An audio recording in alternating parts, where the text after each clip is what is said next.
Hello again. So it's another day. I'm wearing different clothes as you can see. I decided to make the video into a series as you all know by now. I did say on the previous episode that I was going to make a map today, but I decided that we're going to actually do the art style first. So generally before I dive into making a zine, I would have an idea of the art style. For Lair of the Frog God, I decided that it would be this kind of photo bash style with 2 shades of green. And for Barrel of the Storm Progeny, I tried a more watercolory kind of ink style. It was a bit different, but it was an interesting learning experience. But for this zine, I really wanted to keep it old school. And I want to emphasize here that firstly, research is important.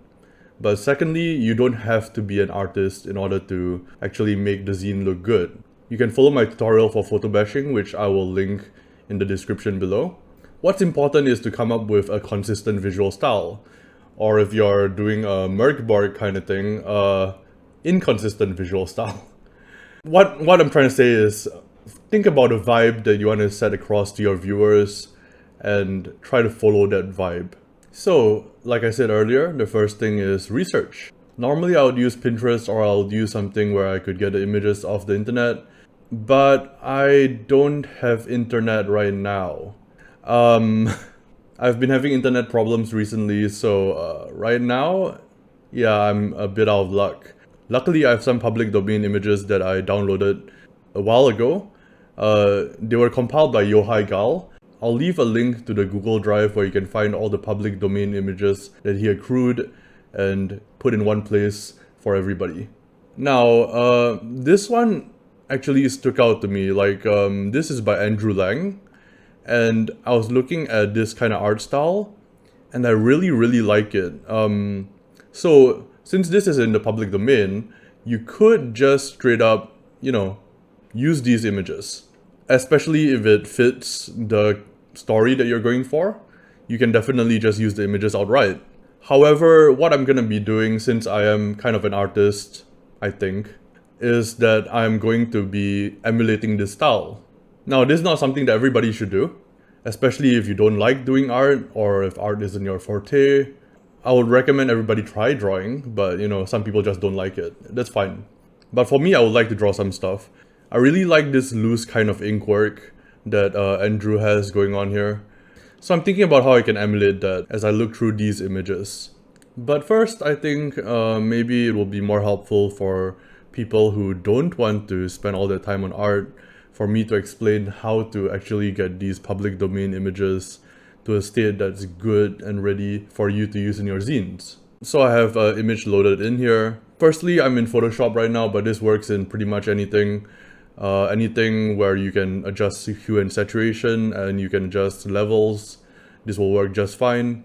I'm first going to set the hue and saturation such that the saturation is 0.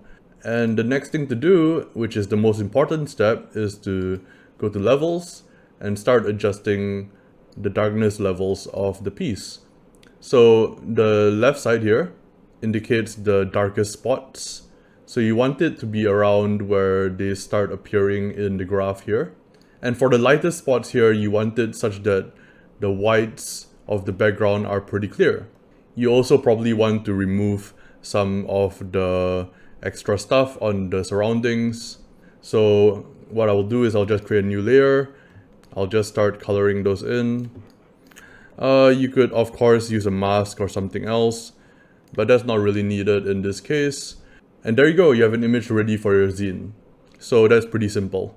What is probably a bit more complex is trying to figure out how I'm gonna draw in that style. Let's create a new document. A4 is fine.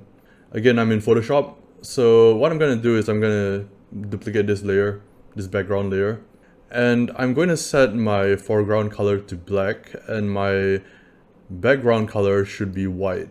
This is important for the filter that I'm about to use. So I'm just going to draw a really simple drawing here, maybe of, I don't know, someone's face.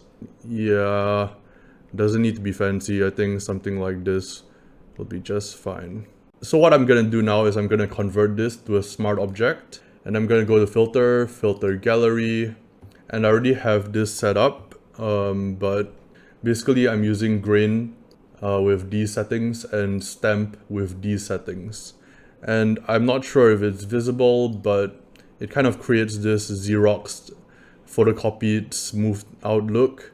What I noticed with traditional ink art that usually doesn't come across in digital ink art is that especially when wet, a lot of the ink tends to smooth and blend together.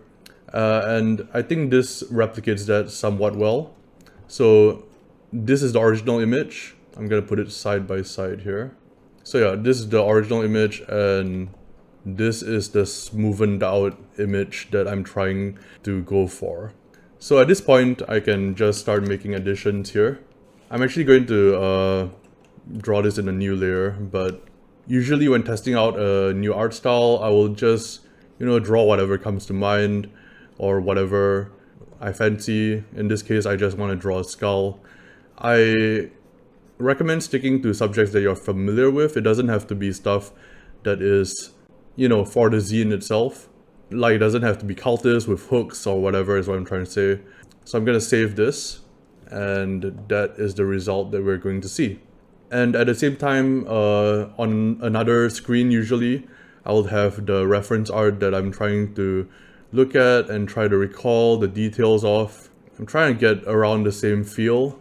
And what we're doing now is essentially an art study. I don't generally like to do art studies where I am copying the piece itself. I like to just have fun with it, and I like to just draw whatever I want to draw and try to get the, the general vibe of the piece into my drawing. So yeah, as you can see, this looks very pencil-y almost. I believe I'm using the True Grit texture supply. Let's see here. I'm using the Fine Feathers nib brush, which is almost like a pencil-y kind of brush. But the nice thing is that it turns into this very OSR looking style on the left side here. I don't know if OSR looking is a great way to explain that. I guess old school looking. That definitely looks old school to me. Anyway, so I did a few more drawings, and as you can see, I put a bit more work into them.